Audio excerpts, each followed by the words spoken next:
What is up, everyone? Jay here with another Fire Emblem Heroes video, and today we're going to take a look at the double mythic hero banner for this month, and it is none other than the Drunk Sister Níðhöggr. I don't know if I'm saying that right. I'm probably saying it wrong. I'm very bad at these pronunciations for these OCs, but here she is, and she is a red beast not cavalry. What am I saying? Sorry, guys, I've had a long day. Red beast armor. And she has one of the coolest sprites in the game, and this time she is a Astra Mythic, which is pretty cool, similar to Dumbbell Deerman, who is also an Astra Mythic. So she's an armor, which is interesting because we don't really have that many mythics that are armors, I feel like, compared to the other movement types. But here she is, and she's going to be tanking Emblem Celica, which isn't the easiest task a lot of the time. So enticing dose is her weapon, -1 cooldown to start a turn after unit acts. If Canto triggers after Canto, inflicts -7 attack defense and sabotage on foes within 3 rows for a column centered on unit. Okay, so that's a very big range, and sabotage can be useful. If units transform or she's alive at the start of combat, deals damage to foe equal 25% of foe's max HP as combat begins. Okay, so you deal true damage, 25% of their max HP. Activates only when unit can attack in combat. Only highest value applied, does not stack with other deals X damage as combat begins effects. Okay, so you know it won't stack with like flame terrain, for example, I think, and will not reduce foes HP below 1. Okay, so that's a bit of a balance, I suppose. You know, she can't, if she's dealing with fire sweep or something, then she's not gonna be able to do it because it's only when unit can attack, I suppose. So that's something. And then again, if units transform or she's alive, inflicts penalty on foes' attack and defense equal to 6 plus 20% of her defense, which she's going to be very, very bulky and thick. So that's going to be very easy to get those stats. So 20% of units' defense start combat. You have the damage reduction piercing, halving it. You have you also have more true damage, 30% of foes' max HP. If I'm reading that right. Yeah, deals damage equal to 30% of foes' max HP, excluding AoEs, and reduces damage from foes' attacks by X. So you have the flat DR, which is great for an armor unit, of course, because you know armors are usually trying to be bulky and surviving and using save skills. So you can reduce damage from foes' attacks by X, and X equals the total damage dealt to foe, minimum 10, maximum 20. So basically, it looks like you just have 10 flat DR pretty much, because it says minimum. I don't know. Reduce damage from foes' attack by an additional X. Okay, so this happens when the foes, I'm skipping stuff, sorry, and also when foes attack triggers foes special, reduces damage from foes attack by additional X. Okay, so X can either be 10 up to a maximum of 20. So that's a lot of flat DR. Of course, this is nothing new. You know, flat DR of this caliber in this kind of way has been seen for a while this year.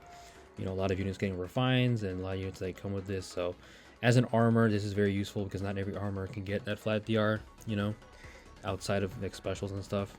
And at start of turn, of course, she can have the disencounter and attack +2 if she's transformed, which is good. So this weapon, it's pretty lengthy, but it's not too complicated. I feel like it's pretty straightforward for the most part. Tons of flat DR, you have damage reduction halving, lots of true damage, and sabotage support. So enticing dose is going to be a strong dose for sure.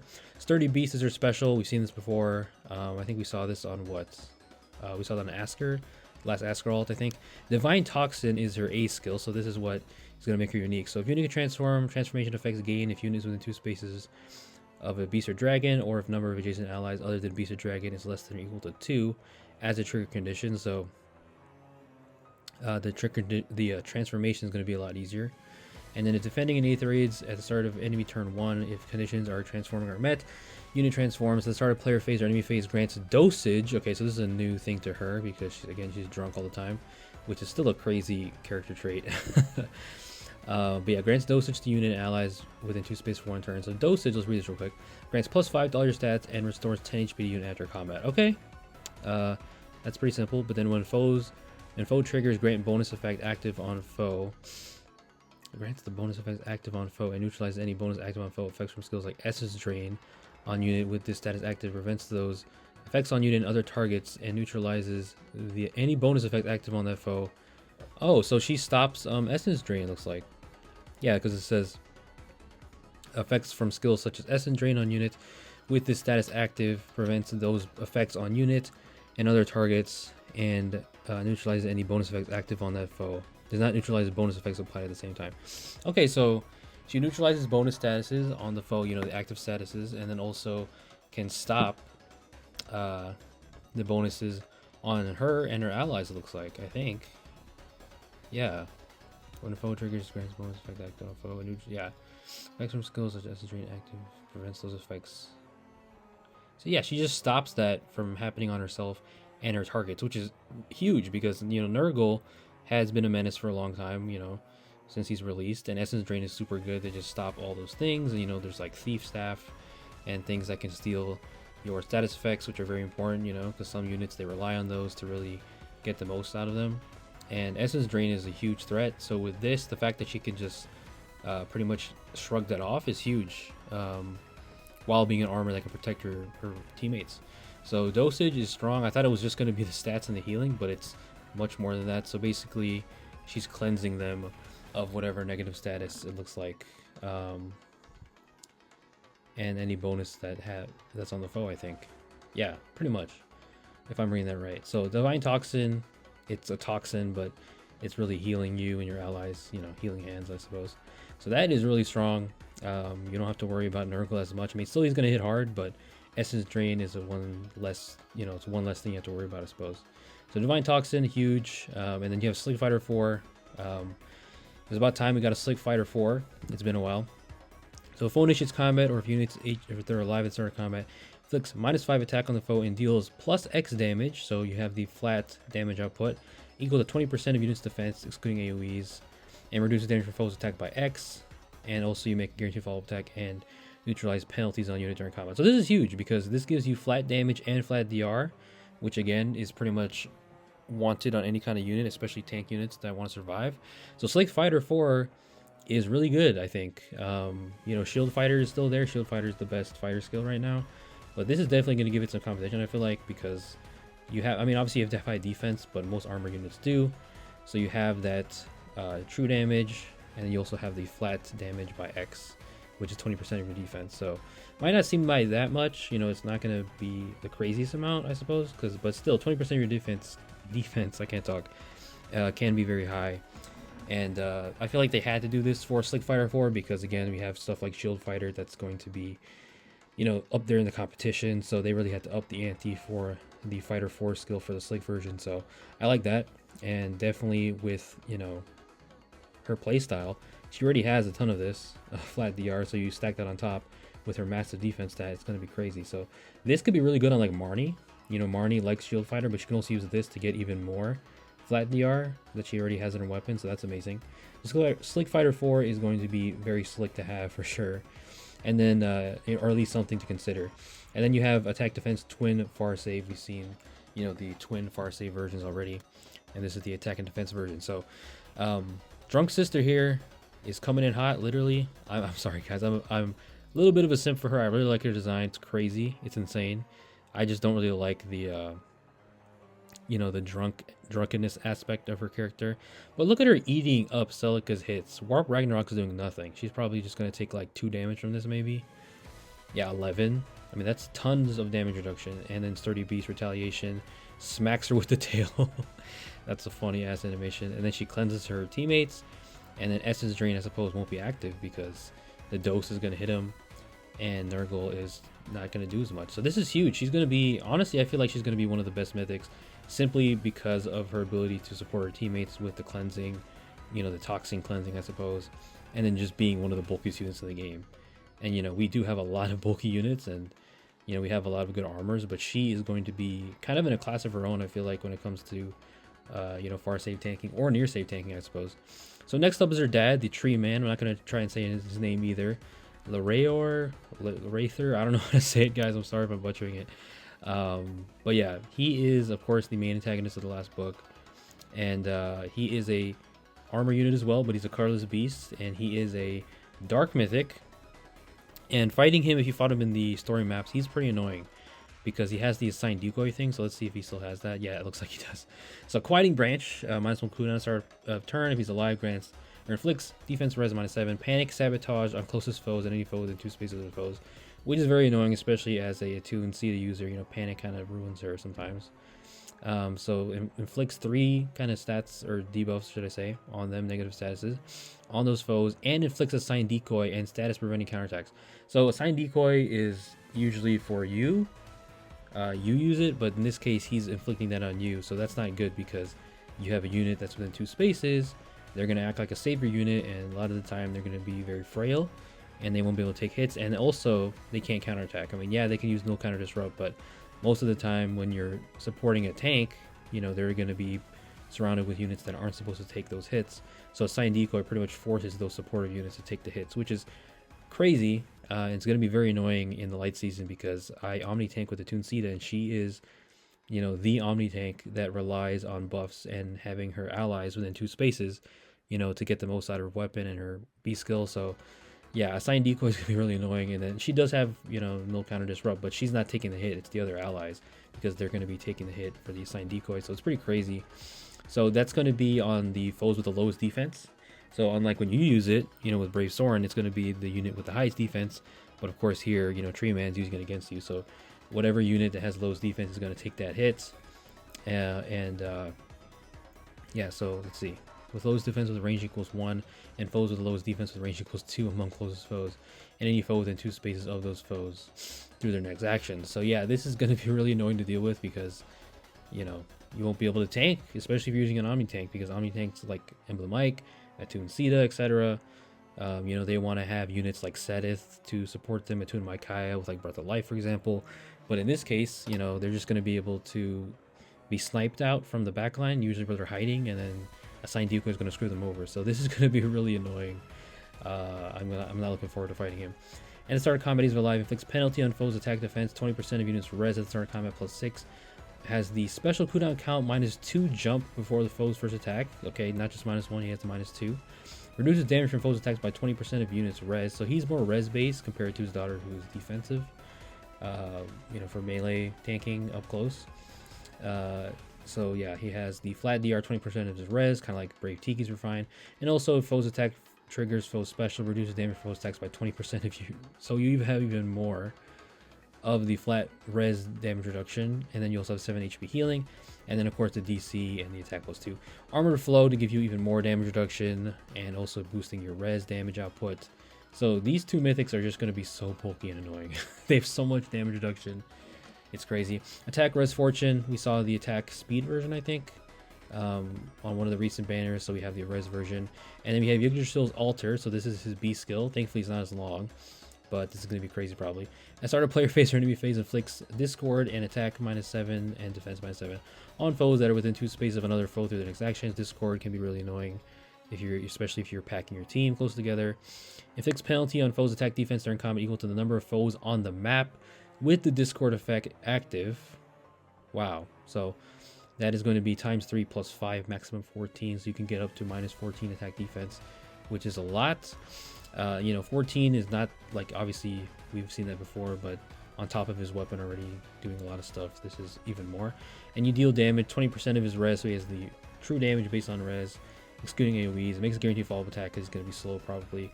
And also in special triggers, he has the damage reduction piercing.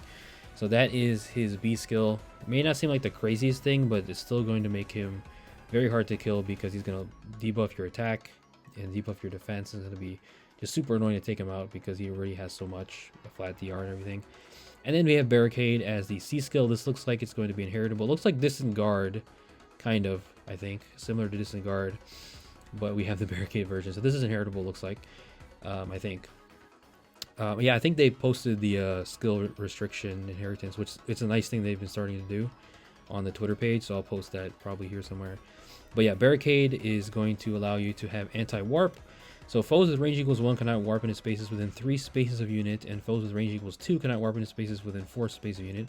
In either case, does not affect foes with pass or warp effects from structures. So this is really good because it can make, I suppose, any unit that can get this skill into, you know, a bulwark unit.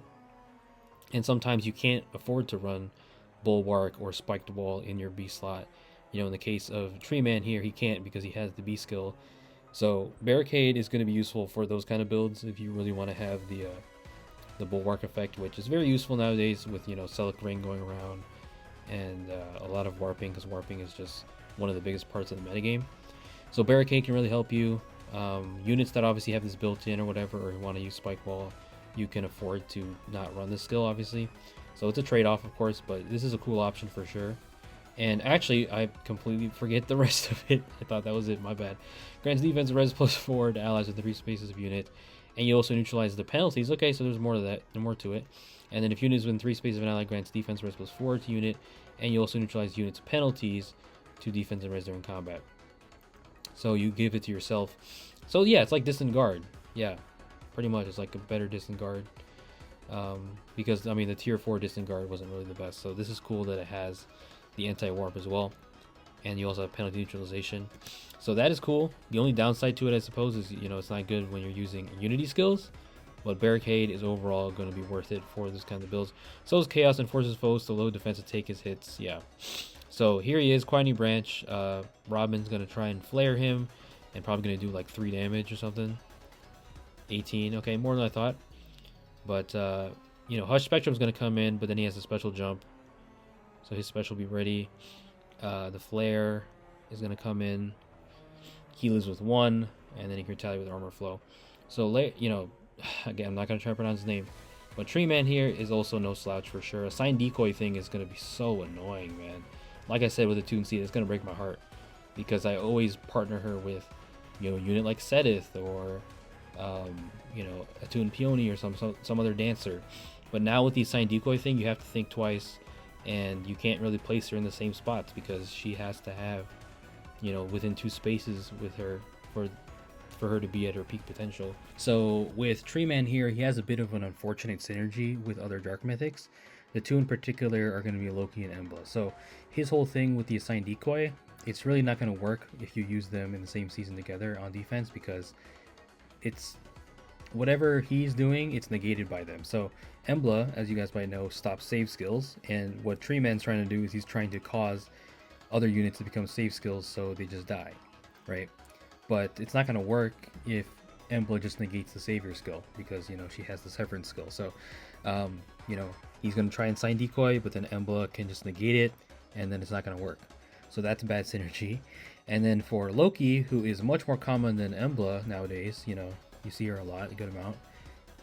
She has the ability to wipe positive status effects if it's 3 or more on foes. And you might be thinking, well, assigned decoy is a negative status, right? Well, no, I think it's actually treated as a bonus. So you really can't cleanse the thing on your side. But obviously Loki can, because she sees that as a positive status, and then she's going to get rid of the assigned decoy and then just remove whatever Tree Man's trying to do and, you know, weaken the tanks and just make them miserable. So yeah, that is just awkward synergy. So whatever he's trying to do, Loki and Embla negate it. Embla disables save skills, which he's trying to do with the save skills, and then what he's trying to do with the save skills, Loki can erase because it's a positive status, if that makes sense. So very weirded synergy. I feel like Intelligent Systems didn't really think about that, or maybe, I don't know, maybe this is a weird way of them to balance him, because I can see the assigned decoy thing being very annoying, you know, especially in this metagame with Omni tanks. And yeah, I don't know what they're thinking. So Dark Mythics, you know, don't use those 2 in particular. Don't use him with Embla or Loki unless you want to have weird anti-synergy. So just keep that in mind with him. So sorry, Tree Man fans, but that's how it seems to be. I guess we'll have to see once we get him, when he's actually out. But yeah, that doesn't seem to be working on paper. So just wanted to give you guys a heads up. Here are the rest of the units. We have Legendary Myr, Legendary Ninian, Legendary Female Shez, Legendary Female Alir, Vasir, Legendary Camilla, Mythic Loki, Rearm Soth, Amelia, and Legendary Male Shez. So that is the banner. I'd say red is pretty stacked because you have Drunk Sister, Drunk Babe, you have her in the red with Shez, who's also one of the best because he is one of the few units that ignores all the barricade stuff, so he can surpass Tree Man's barricade skill, he can surpass Bulwark skills, you know, any kind of anti-warp, he can still pass through it with his crazy shadow shift stuff. So he's still one of the best, and he just hits like a truck once it gets going. And then you also have Vasir, who isn't the best mythic. She's probably the dud of this color, if we're going to be honest, because yeah, she can hit hard, I suppose, but not hard enough. And you know, she kind of struggled when she released, so red, she's probably the worst in red for sure, in my opinion. but pretty solid color overall. I mean, she has decent fodder. And then colorless, you of course have Tree Man, and then you have Loki, and you have Rearm Soul. So Rearm Soul is pretty solid. You know, Arcane Tempest can be good for sure for any kind of dagger unit that wants to get it, that has like a bad PRF or no PRF. And you can definitely duplicate skills on him with a lot of stuff because he's infantry. So that's fun if you get multiple souls. You know, you have a lot of options. Loki, you know, maybe she's not as... I mean, I guess maybe she is, but I was going to say maybe she's not as influential as other mythics, you know, defensive mythics, but I feel like she is because of the way she can just stop buffs and be really annoying for your team. So, and I've had to face Loki's a lot, and it's very annoying as an attuned Sita user. I keep saying that, but I feel like this banner is going to... Not the end of Sita, but... If I keep fighting this guy, it's going to be so depressing. And then, yeah, so those, what did I miss? Yeah, those 3 for Carlos. For green, you have Legendary Ninian, who's still waiting for a weapon refine. She wasn't on the Hall of Forms, unfortunately, but she can be a good dancer. She can use Shadow Shift, I suppose. So she's in the green. Then you have Legendary Female Lear, who isn't the best legendary. She can still hit hard, but she doesn't hit as hard as other legendaries overall. And then you have Legendary Camilla, who's still pretty good. You know, Breath of Life and stuff. Kind of stopped her a little bit, but you know, she can hit pretty hard still and be very useful for you. So green is okay. Ninian can be kind of a dud. And then in blue you have Amelia, who is still one of the better, you know, armor save units. You know, she's not as good as like Fiorm, Winter Fiorm, I suppose, when it comes to range threats, but she can still do it. You know, she has the bulk for it, she has the skills for it. And then you have also Legendary Myr, who is very outdated. She's waiting for that weapon refine. Not the greatest legendary, but she still has the anti-warp, just like barricade skill built into her weapon, or her C skill, should I say, you know, the warp bubble stuff, so that could be useful. And then you have who was the last unit? Yeah, Legendary Female Shez, who has the effective damage, can be scary, but you know, speed creep is a thing, and she doesn't hit as hard as she used to do. But you know, max investment and stuff, you can definitely deck her out and make her strong. But I feel like right now her male counterpart is much better with his ability to just warp in like crazy. So I'd say, I don't know what color I'd say is the best. Maybe colorless, honestly. I'd say that's the best. Second is red, maybe.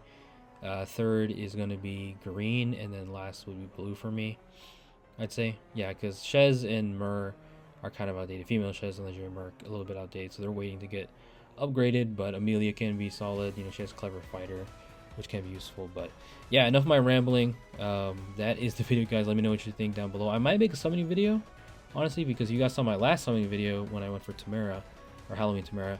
I actually got Shez, male Shez, the +8 somehow, with the craziest luck I've ever had for one unit, or bad luck, should I say, because I wasn't even going for him. I was going for Mike a while back, and I kept getting him over and over within so many. Like, I summoned a lot, but it wasn't as much as you think to get to him to +8, because I got so many copies. It was crazy. I got him to like +8 in under like 500 orbs, which is insanity. That's never gonna happen again, I feel like. So I might as well try and get him to +10 and maybe get you know, get the baddie right here. That'd be cool to have, because I feel like she's gonna be useful. So, and hopefully I don't get Visir, but yeah, I might make a summon. I don't know, we'll see. But either way, hopefully my luck is good. Hopefully your guys' luck is good. Leave a like if you enjoyed. Please stay safe out there. Peace out.